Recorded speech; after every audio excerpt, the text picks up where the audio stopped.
Thank you very much. I'll actually skip the Galactic Center today. I'll mainly focus on M87 in our discussion. Thanks for listening to me and cherishing your and sacrificing your coffee break and your Friday to listen to the talk. I'll talk about the results of the Event Horizon Telescope. This is a global collaboration of many peoples around the world. In Europe, we have actually a significant contribution as well that I want to acknowledge. My colleagues that played an important role. We had this ERC Synergy grant, 14 million euros, which was actually, I think, the single most biggest grant for the EHT, together with Luciano Rezzolla from Frankfurt and Michael Kramer, and quite a number of institutions in Europe that were helping to do this. And it is a global collaboration. This is actually a picture from our latest collaboration meeting in fact, actually the only one we ever had since the observations in 2017 in Nijmegen, where we had 120 of the more than 200 scientists coming together, and there are partners and stakeholders from Europe, from the US, from South America and Canada, and from Asia, plus many individual members. And then just let me say that if you want to make a significant and valuable contribution to the EHT, you're actually welcome to talk to me or others, and you're able to join and contribute. It's not a closed shop.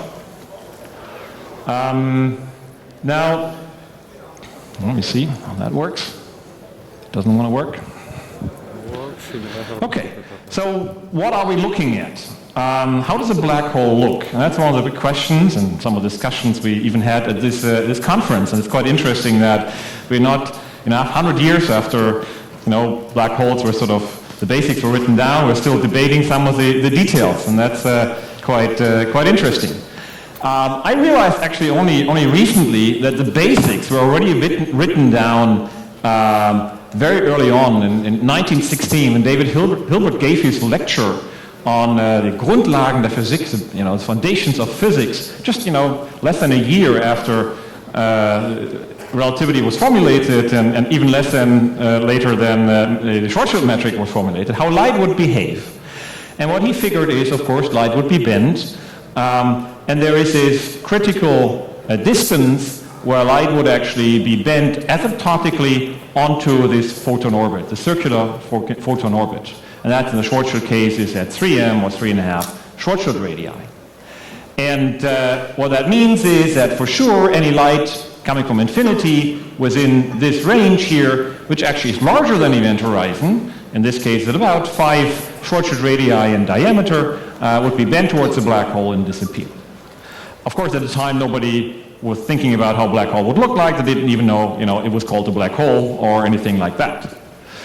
And then in the 70s, after quasars were discovered, people were thinking again, how would it look like, what we're seeing?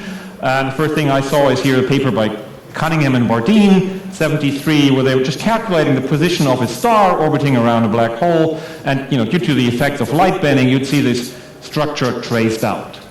That was sort of, done then more extensively, pretty much the same way by Luminet in the end of the 70s, which is the first computer-generated but hand-drawn image of a black hole. A thin, optically thick accretion disk, and you plot where things are, and then you see that structure, which is pretty much what still sets our image of black holes today.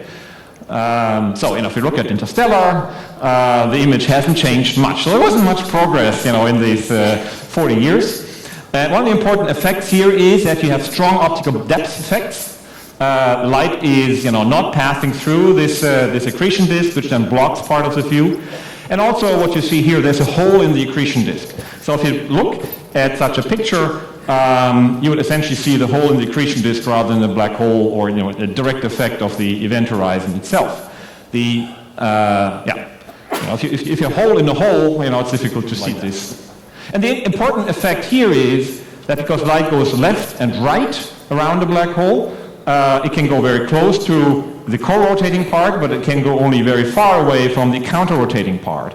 And so that actually counter to what many people were still thinking, even the 90s and so forth, would say, okay, if I have a accretion disk, it can be very small hole or very big hole. So I have a factor of 9 between those two scenarios. But actually for light, that's not true.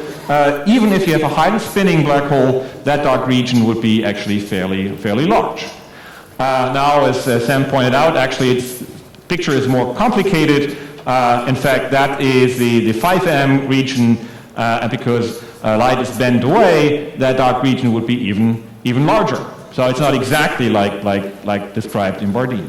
Now, in the 90s, there were some discussions about where the emission in low luminosity AGN and low luminosity black holes would come from. And there were two different scenarios. One is that the radio emission would be generated by an optically thin accretion flow, and we were arguing the emission would come from actually optically thin emission in a jet. That would be originating very close, in fact, inside the ISCO of a black hole. In both cases, what you would have is you would have optically thin emission surrounding the black hole, and actually, as I think Sam nicely put it on his talk, spherically lit. You illuminated from around. And what then happens is that indeed, sort of the dark region is reduced to this, the region carved out by the photon orbit and that light bending. Now the situation, of course, is more complicated. So what we did here in this paper, in our paper in 2000, we're surrounding this by a cylinder of light, which actually was also rotating. You would expect the stuff to rotate around a black hole, so we have additional effects. And you see actually the picture becomes much more complicated. You see the dark region here, which is still the same, but actually it's larger because you have a ring of light surrounding it, which comes from, I'll come to this in a moment, essentially some fraction of light bending, and you see it's sort of a half circle here, and that's because of relativistic beaming. The stuff would rotate, and so one side would be beamed towards you, would be brighter than the other side, and that would be fainter.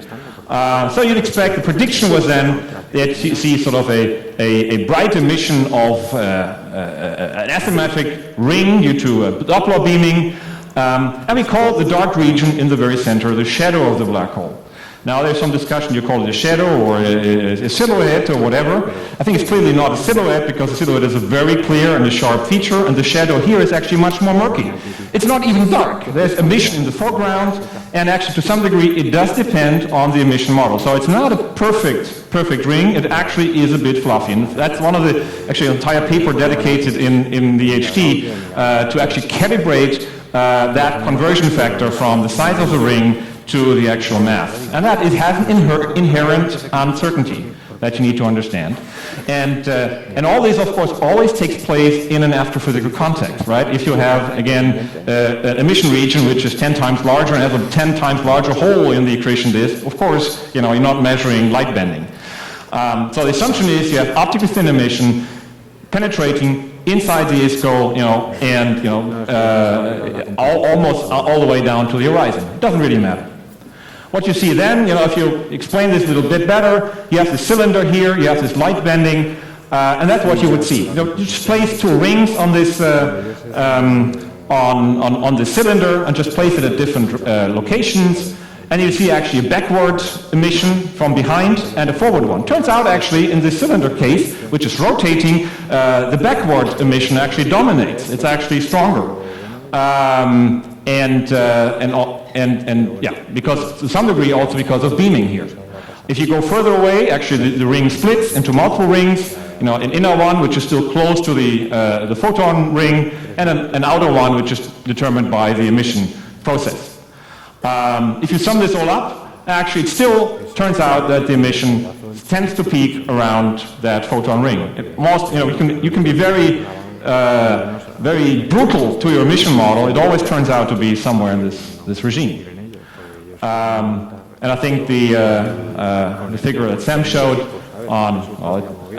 in his talk is actually nicely illustrating this at different intensities. This is still analytic models here, very compact emission models. This is a hole. I fully agree if you have a hole in the accretion disk, as I said, you're going to see a hole which is not the photon orbit. But if you have emission anywhere in here, you see sometimes, emission from, you see direct and indirect emission from the accretion flow plus the photon ring. What's also important and interesting to see is, if you have here, this is light band, okay, here have the emission in the equatorial plane, and we not only have emission in the equatorial plane, we have it actually extended, which is an important effect as well. It gives also additional optical path effects where you pick up more emission. All the light in here is going to be bent around, half, so to speak, and is focused and concentrated in this region, which is actually near this red line, which is coming from the photon ring itself. So the emission is not at the photon ring, but it tends to be focused and concentrated around this for essentially a very robust range of emission models. And that was a prediction, that was a clear prediction, was that if you do this, if you look at the black hole, if you have the situation optically thin emission, you should be able to see that shadow and that ring. And that should be fairly independent of the spin. It should be mainly correlated to the mass. That was a prediction that we made in 2000.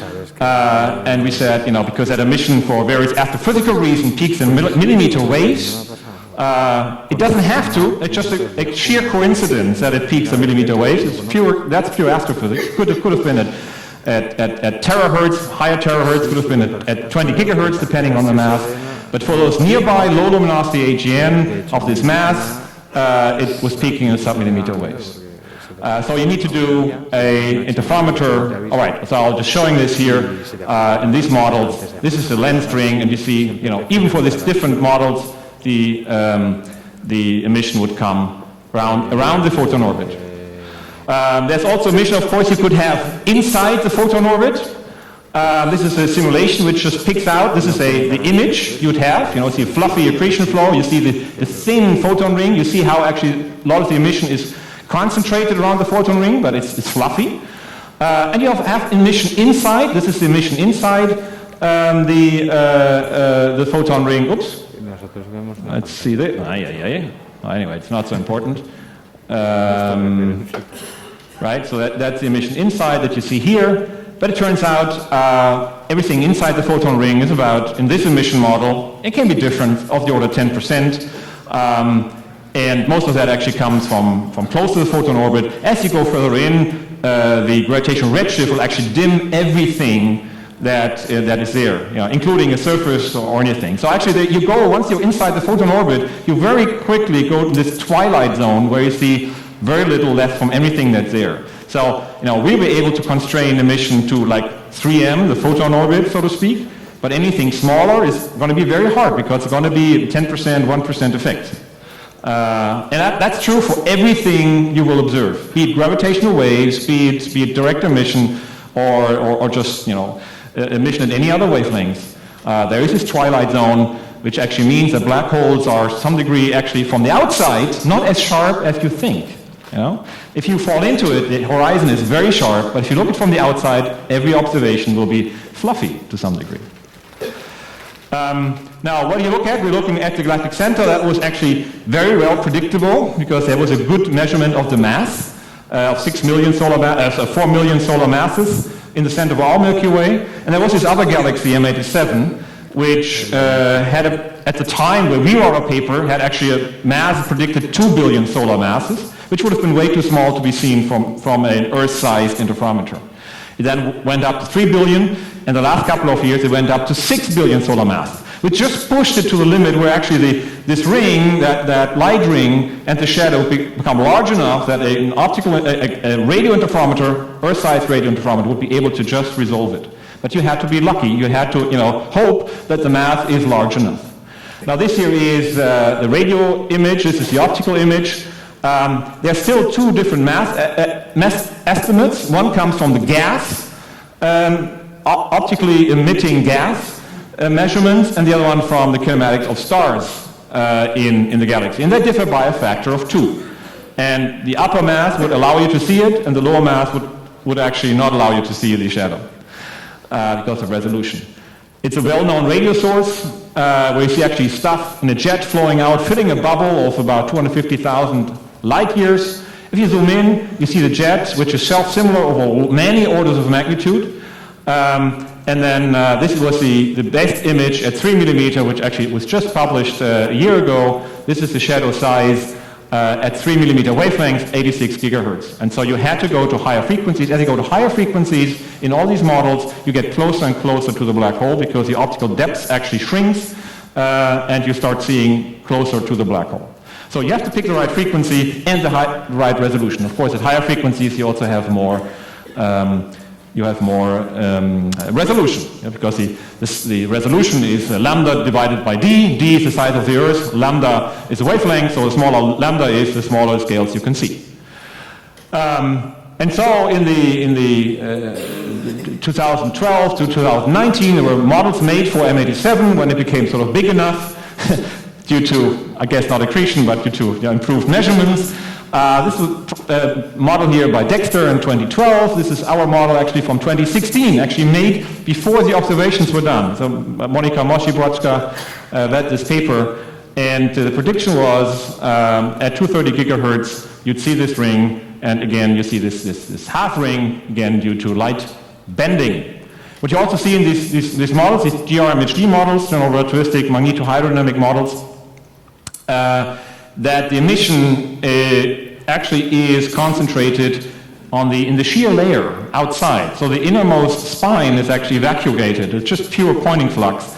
And as the max fields are wound up, shooting out from near the black hole, matter is picked up and trained in that shear layer, and that's what you see radiating. If you go to the VLBI maps, that's actually what you see. The emission seems to be concentrated in the sheaths and not in the very center, which I think was a very important thing to realize in the last only couple of years that this is so. Now, as I said, you need a global interferometer to do this, and you have to do it at the highest wavelengths, 230 gigahertz, and that started already in the 90s, and actually was not a coincidence that we wrote our paper, our shadow paper, in the end of the 90s, because that's when the first experiments started, and we realized, wow, that's interesting. That could grow to something that could become a global imaging interferometer. And we understood more about the center of the Milky Way, realizing that the submillimeter emission would come from near the event horizon. You put one and one together, and you say, well, maybe you can actually image the black hole and see that shadow.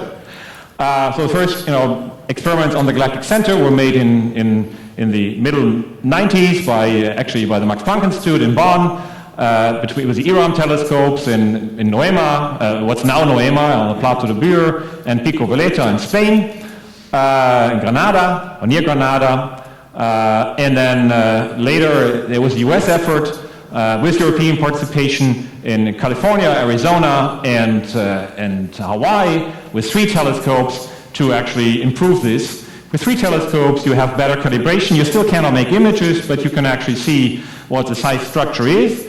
And it turned out that indeed, Sagittarius A star and M87 were compact on the scales you would expect the emission to be.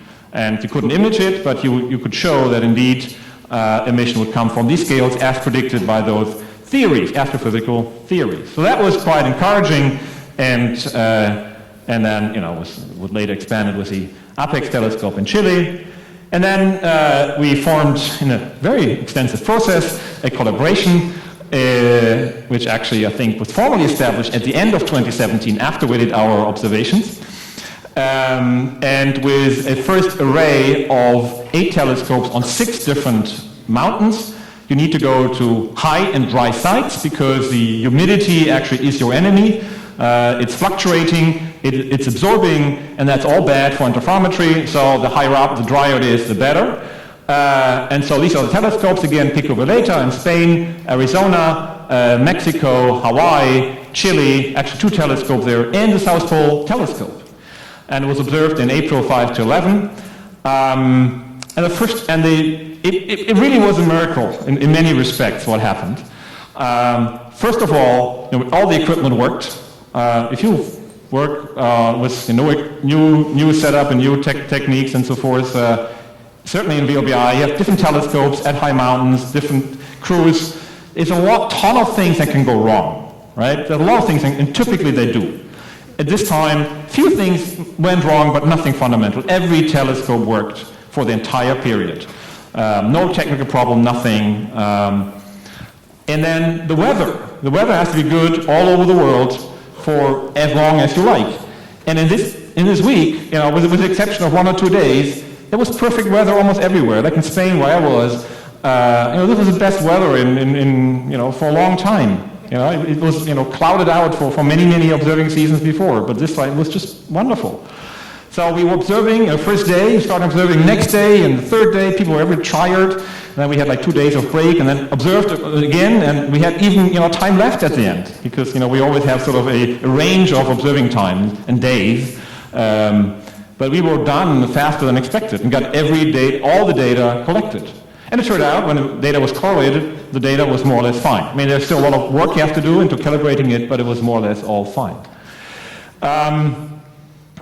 There's some pictures of telescopes, Mexico, Hawaii. You want to enjoy that picture perhaps here. These happy faces here in Arizona, Hawaii, South Pole, Mexico, Spain. Let me say, just for the Spanish on Earth, actually, I've been to a few telescopes. Spain, Spanish telescope had the best food, actually. So that's why I went there. So it really is great. This here is the equipment that we have. This is here the digital recorders that are here, the AD converters essentially, and then you have here the recorders themselves. These are just packs of hard drives. Each of these boxes here you can pull out. There are 8 hard drives in there, 6 or 10 or 12 terabytes. And then you record in parallel on all these hard drives the data. In 2017 it was 32 gigabits per second, and in 2018 it was 64 gigabits per second. That's the largest bandwidth ever used in VLBI experiments, and that's key because that improves the sensitivity. And so we have between then half a petabyte and now about a petabyte data per telescope that's stored and then sent to a correlation center where then the data is combined. You also need accurate clocks, where you essentially have over 10 seconds a stability of about 100 femtoseconds that you need to have, and actually we get this even better. You need weather information. This is sort of a weather forecast and actual measurements of all the telescopes that help you in scheduling the observations. And then this is sort of a movie of one of the nights when you'd observe. You'd observe here the source would move over the Earth, or the Earth would rotate underneath the sources. With M87, 3C273, the first quasar ever discovered. We were still using it. Very important, 279. And then telescopes would observe together. You always have to observe together. And you switch back and forth between them. And that's important because we use the other sources to actually calibrate all our calibration and our imaging and so forth. So actually all the effort was first done on these other 2 sources, which were nearby, before we actually even touched the M87 data. That was very important in the process. Now the first thing you get out after the calibration and group had got a hold of this is actually a small group of young scientists who worked very hard to deliver that data. This what you see here is the baseline, the separation of telescopes. You see the amplitude of the correlation between 2 telescopes. And if you go into the mathematics of interferometry, what you'll find is that actually your telescopes will measure in the plane of where in an optical telescope the mirror would be. Okay? So you place the mirror in an optical telescope by these combination of dishes. And what you measure, what the mirror does is actually an analog Fourier transform of the image. And so if you measure it there, you're measuring Fourier components of the image.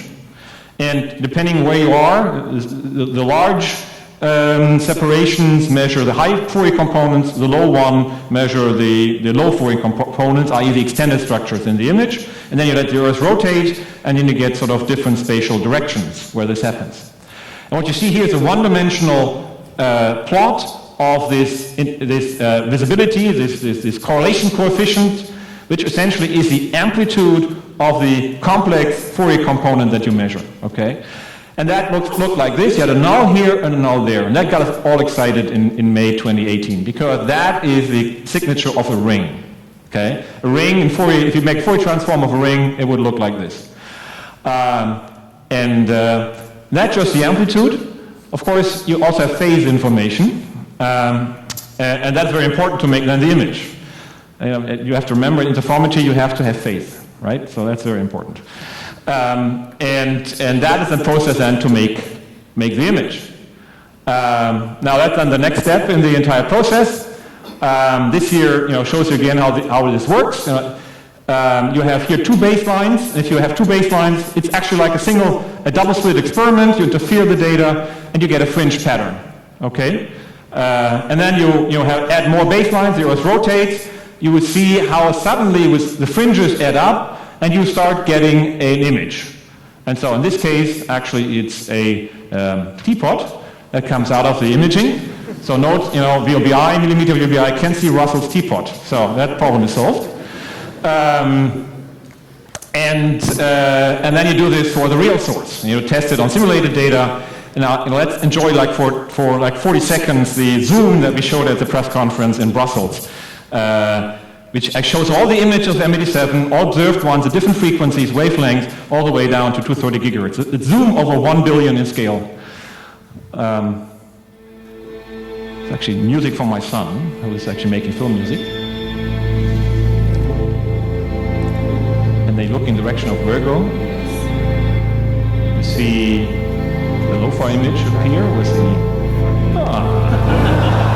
coffee break. Okay. See the HST image and BLT. You see the radio images. See the jet, different wavelengths.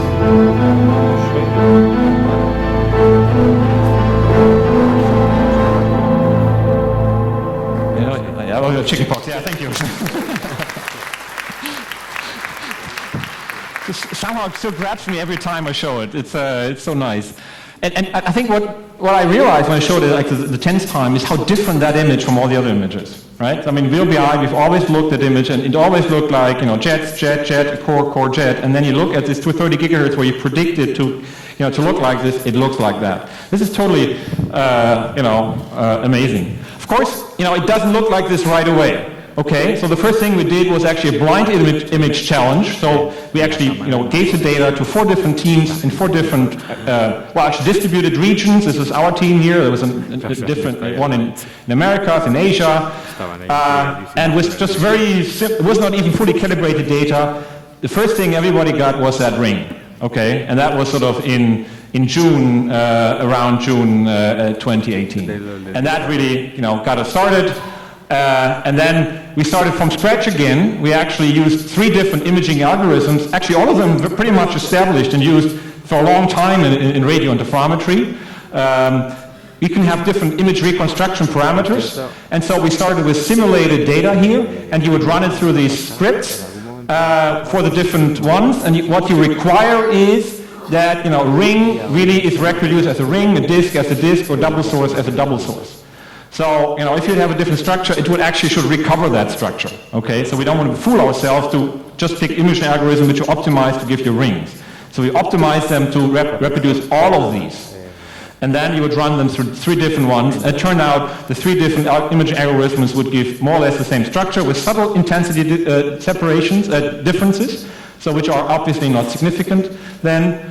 And then we combined those different algorithms and then did it for 4 different days, and 3 different algorithms and 4 different days always gives you more or less the same picture. There are some subtle differences between the first half and the second half of the week, but again, we cannot really point exactly to how significant they are. There clearly is some slight variations, but what they exactly are, we cannot say, because we are really under constraint in the amount of data we have. So that is, it's all sort of a half ring towards the south. Now, of course, you have to interpret this. And that actually is a huge range of software that was needed. Automatic VLBI calibration pipelines. And in fact, we had 2 of those, in fact 3. We had multiple imaging algorithms, 3 different ones that were developed. We actually then simulated that, plasma accretion simulations. Here, the bug code developed actually in Frankfurt by Luciano's group, the harm code and others. In fact, the bug code can actually even simulate accretion in arbitrary space-time. So we're not even constraining ourselves to just black holes. We have ray tracing algorithms, which are actually very detailed into, I think, as Roman mentioned it 2 days ago, you can go to arbitrary precision here in this code. We can do polarization now. Absorption and emission is included, and again, arbitrary space-times, at least in the Raptor code that we developed. We have the VLBI simulator code, actually again 2. And one of them actually is very advanced, includes a troposphere, includes pointing errors, bandpass errors, so detailed detector simulation that you can use to actually corrupt your beautiful simulated data again. And then there are actually different parameter extraction algorithms to actually compare the data with the simulations to extract the parameters. And that was a huge amount of work. This is one of the simulations. Actually, we did many of those. You see actually a light going around. You see actually here the lensed photon ring, which is very prominently in these simulations. You see an extended emission from before and background emission. And yes, you see sort of a lot of the light is actually, concentrated in this area, but it's not exact. It's not exact, and that's very clear. We actually calculated quite a range of simulations in this theory group, which I think is some underestimated aspect of the entire EHT. This, to my feeling, is actually a major advance in the field as well. There's 60,000 snapshots calculated for all different, masses, spins, orientations, astrophysical models, disk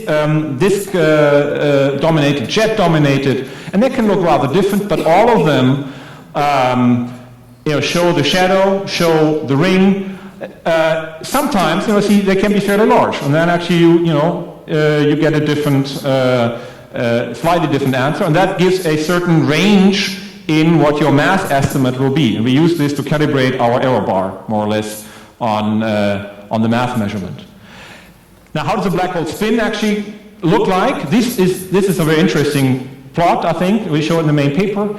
This is 3 different simulations, one for counter-rotating, non-rotating, and co-rotating accretion flows, and they all pretty much look the same. Okay, that's because it's the image is not so spin sensitive. It all gives reasonable representations. This is simulated images, right, for very different spins. So that's why why the shadow I think is a good name, because it really conceals a bit the characteristics of the black hole. The black hole hides behind its own shadow. These are the mass measurements. We actually had 3 different mass measurements for 3 different models with the error bar. And it all come out to be 6.5 billion solar masses. And again, this error bar is dominated by that systematic uncertainty, relating the model to the actual mass that we measure. And that mass, however, is quite consistent with the kinematic, with a high mass, and actually barely consistent with the dynamic mass from the gas. We also looked at some other details. How round is the image, for example? You see here, this is the image. You can trace the intensity, and what you find is the image is pretty round. It's within an RMS of 10% or an actual ratio of 43. These are the red and the green stuff here. And the blue is what you would get from GeoMHD simulations. So it's actually, the roundness is pretty much consistent with what you would expect. How round it would be, and actually is related. You can relate this to violations of the no-hair theorem or the quadrupole moment. It's a very we were disappointed. It's actually a rather not very strong constraint here. Delta Q over Q is smaller than 4. But I was told by some colleagues, I think Luciano told me, for neutron stars actually that deviation is 10. So the deviation of the quadrupole moment from what Kerr predicts. So it starts constraining things. One of the issues is that the inclination angle is relatively low, and so looking face on, and that actually is a significant factor. It could have been better than 1 if we look from a different angle. Now, what happens in the future? We want to have more telescopes. In fact, in 2018 we had an observing run, but we had actually pretty bad weather, and 1 telescope fell out, and everything was normal. There was no miracle. Data will still be useful. We haven't analyzed it yet. And then in 2020 we'll have Greenland telescope, and we have NOEMA come back. That will be very good for M87. We'll have actually more data there. And we're trying to have more telescopes. One project I'm working on particularly is trying to get the CES telescope from Chile refurbished, completely refurbished, and put on the Gamsberg in Namibia. And that will give us a much more better array for the Galactic Center. And again, anybody who's interested in such projects is welcome to join. So it's really a nice combination of interesting science, really making the image much better, but also in African European collaboration or African development, they're quite keen on having good science projects in Africa. They have really good students there, but they need something to do and to work on. So that's something we could provide. In the long term, there are discussions about space, VLBI. There are different models floating around. I show one that we've recently published. The idea is to have 3 spacecraft, actually small spacecraft, 4-meter dishes, but with high bandwidth communication, laser communication, go around slightly different orbits. This is the so-called UV plane, the Fourier plane that we fill. And in fact, as it rotates, and you can make this filled UV plane in 2 weeks or in months, depending on what your source is, we can actually almost make perfect images. And that you see here, this here is 230 gigahertz. We want to go to high frequencies. This is the movie, this is the average movie, and that's what you could reconstruct from space. And that gives you a completely different parameter space. These are, I have to, I think, rush a little bit. Now we've done actually a study using artificial intelligence, machine learning, to actually use images, use computer-generated images, apply them to data. This here is a space image, this is a ground image. And what you find is actually that you can recover the spin if you go to a 5 micro-arcsecond resolution reasonably well for all models, but you cannot when you go to ground-based resolution. So going to space, I think we'll actually nail down a lot of parameters much better. You can also test alternative spacetimes. We did simulations here as again, the Frankfurt group led the Mizuno et al. Paper doing a dilaton black hole. And actually from the ground, there's hardly any difference. From space, you would actually see subtle differences you could probably test. Or if your boson star, if it does not have a horizon, actually it may even be possible to do it from the ground to distinguish or rule out a boson star. In fact, what we found in this paper by Hector Olivares is that boson stars don't seem to make jets. So for M87, this is probably not a good alternative. Now let me spend one slide on comparison of gravitational waves. I think this is really fantastically complementary. In gravitational waves, you test stellar mass black holes. We study supermassive black holes, actually over 3 orders of magnitude. This is important to understand the scale invariance of GR, which is, is a fundamental property, inherent property. And we can test it within the EHD over 3 orders of magnitude, and combined with gravitational waves, you can do this over 9 orders of magnitude. Of course, in gravitational waves, you have 1 source and 1 measurement. We only have 2 sources, but we have many, many repeated measurements. So we can really improve on all these parameters. You get many parameters from the waveform. The image also contains a lot of information, maybe a bit more difficult to access, but we additionally have additional parameters from multi-wavelength observation. We have an independent mass measurement, we have independent orientation measurements, we have constraints on the power. So the astrophysical model can be much more constrained. And what's also interesting is how close can you probe a black hole? And that is, also in gravitational waves, the emission is sort of not coming from the event horizon. It actually, it's happening at a photon orbit and beyond, where most of the signal comes from, really, in the merger signal, and what you see in the ring down. And that's similar what we see. We see a lot of emission coming from similar scales, photon orbit, and not much inside for the reasons I mentioned before. And let's just add with some of the nomenclature, just to make clear what we're talking about. So if I talk about the shadow, it's the dark stuff in the middle of the image, okay? And that's not necessarily black or sharp, unless you have this perfectly analytic model, which is very lit. But it is darkish because light is bent away, it is redshifted inner parts, and it's eventually absorbed by the black hole event horizon. So that is actually a clear signature of short or chronometric, and also coupled to an event horizon. We have to use it now to actually understand what it actually means, and that's the discussion we have to do now. We have this photon ring and sphere, which is light going around the black hole. We like to talk about the sharp ring you saw in the images. We like to call the lensed photon ring, just to make a difference between the light going around and what you see. Then you have this emission ring, which is not necessarily the same as the lensed photon ring. It's actually all the bright stuff around the shadow. But it actually, I would disagree here with our colleagues. A large fraction still has to do with light bent towards the circular photon orbit, not necessarily going around. That plays a significant factor as well. And then you have this twilight zone, the murky region between the photon ring and the horizon. And again, as I said, black holes are, to me, much more fluffy than I thought they are. I always thought, this is a sharp horizon, I see all the features. Now it turns out all the emission, every signals you see tend to be smeared out over a larger range, which are actually outside the horizon. So yes, you never can see the horizon, unless you really go inside. That's sort of something we have to live with, but I think we have to make the best use of the signals that we have that probe us and get us as close as we can. So what is the conclusion we can draw? I think EHT has seen a black hole shadow, and the object is smaller than the photon orbit, the Schwarzschild case smaller than 1.5 Schwarzschild radii. The mass we get is consistent with stellar kinematics within the error bars. The size, shape, structure that fit the prediction of GR being due to light bending and absorption in the event horizon. We have now comprehensive tools, which is sort of a side effect of all this.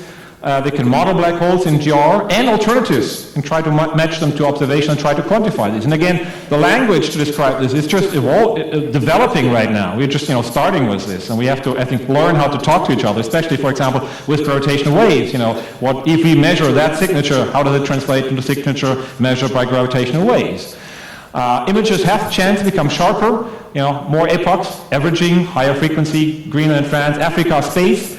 That will be a major advancement. Will take probably 10 to 20 years. We have Sagittarius A star to come. That may take a little longer. And the good thing is they will stay around. So we're not just gone like that. We can measure them for the next 10, 20, 100 years if you want and improve them. Thank you. Thank you very much for a very interesting talk. So we have time for questions or comments.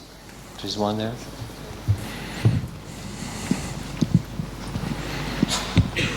As you go to higher resolution in the future, will that open up more than just these two targets? Are there other black holes? Sorry, I forgot to mention this. There are at least 5 more black holes in our environment, which you could resolve with what we can do now from the ground. Of course, if you go to larger baselines, it becomes more difficult, but then of course you could go much further out.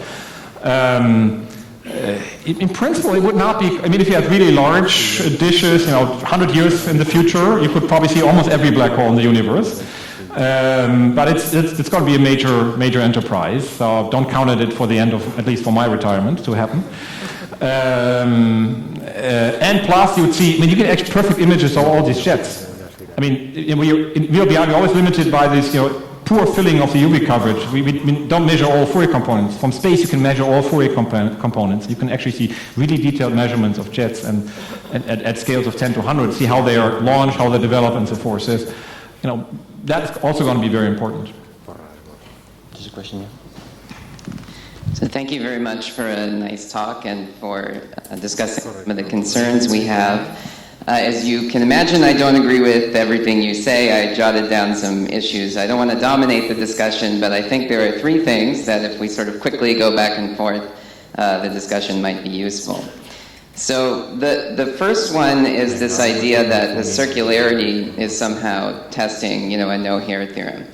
And you cited Johansson and Saltis. That would be true if the photon ring emission, i.e. stuff going around at least half the time, were dominating the image. We argued a month or 2 ago that it's only going to be 5 or 10% of the flux, and that's now been confirmed by Michael Johnson, who released a paper yesterday using Charles Gammey's code as well as analytic arguments. So I think we can put that idea to bed.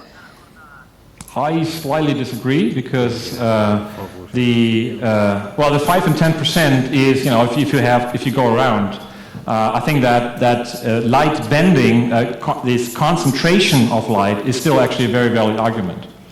So, I would agree. I would agree that what we should be doing is, full simulation of GMHD with alternative spacetimes, and then calibrate that factor better. That's what I would agree with.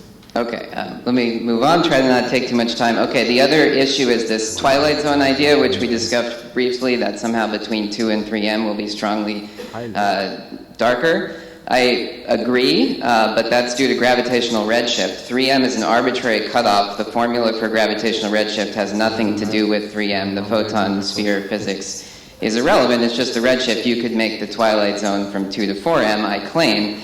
So so a question associated with that claim is this made precise in the literature, this 2 to 3M? No, I mean, of course, also that is to some, I mean, this is, you go from something where the redshift is 10% effect to one where it's of order unity effect. That happens around the photon orbit. The other effect, of course, the light cone effect, which is important, right? If I'm a photon, I'm emitting light at the photon orbit. With one leg, I'm already in the event horizon. With the other one, I can escape because half the photons will end up in the event horizon. The other one will go out if I radiate in all directions. And as I get closer, if I fall into a black hole, the light cone, of escape becomes narrower and narrower and goes to zero at the event horizon. And so the light cone effect will become of order unity around the photon orbit. The redshift becomes of order unity around there. It's not going to be sharp. In that respect, yes. So that's why I say how much closer we can go. We can definitely go inside. Can we go 10% inside the photon orbit? Can we go 50%? We definitely probably not going to go 99% towards the horizon. I think that probably never work. So that is the scale where things become murky. Okay, well, it'd be nice to see it written out in the literature so there was a target and we could sort of sharpen you're welcome to work on this. Well, you're making the claim. Okay, but all right, last point. That's obvious. That's very simple. So I would like to know where it's written up so I can read it. Okay, then the last thing I think won't take long. You made the claim that extended emission beyond the equatorial plane is important. So that I think can be tested using your models. Okay, so we a few months ago, before knowing what the EHT models looked like, did this thin disk calculation, showed what the image looked like, and then this paper led by Michael Johnson coming out yesterday showed that the actual EHT models used in papers 5 and 6 look exactly like the thin disk case. So that's a pretty strong argument that extended emission outside the disk is not that important in your models. Even your paper shows that actually, if I look your figure, the final image you get pretty much looks like a ring around 5M. If you smooth it to our resolution, you get a ring around 5M, unless you carve out a hole in the middle. So I don't see actually that anything is different from what we are saying. And the good thing is indeed, if you have extended emission, you can do an awful lot of things to the emission model. It always comes out to be that ring. That's a key thing, right? You can do a thin disk one. You can do an extended one. You always seem to get that ring. So that is a very you can say it's all coincidence, but it's not. There seems to be a deeper reason for this. Okay, we have time for one more question here. In the event horizon paper, the mass estimate is rather good. However, for the spin parameter, it is written just only 0.5 larger than or something like that. Which parameter? Spin. The spin parameter. Actually, I don't think we even... Yeah, I saw a paper that claimed we actually constrain spin.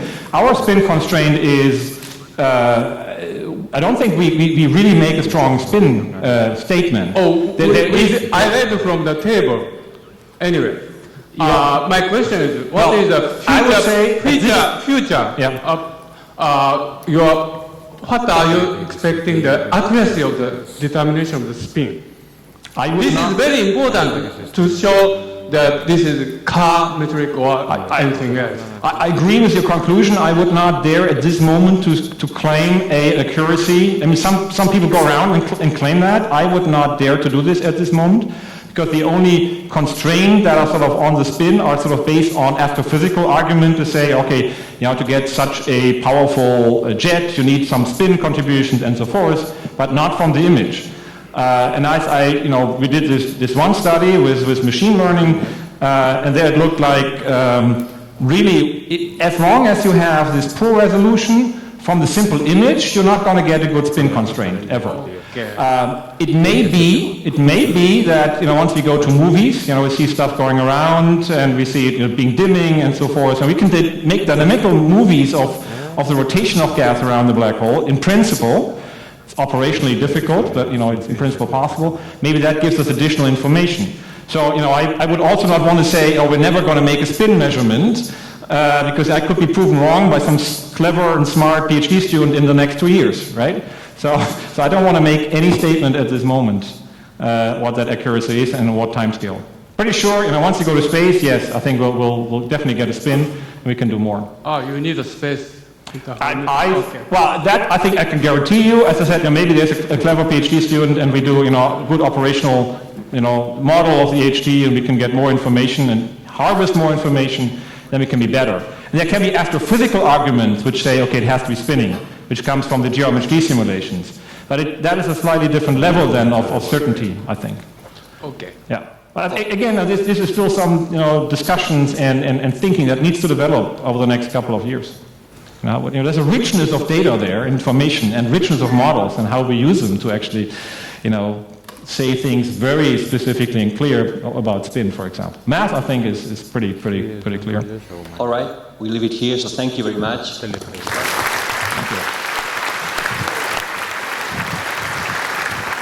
Next speaker is William Weber from the University of Trento, and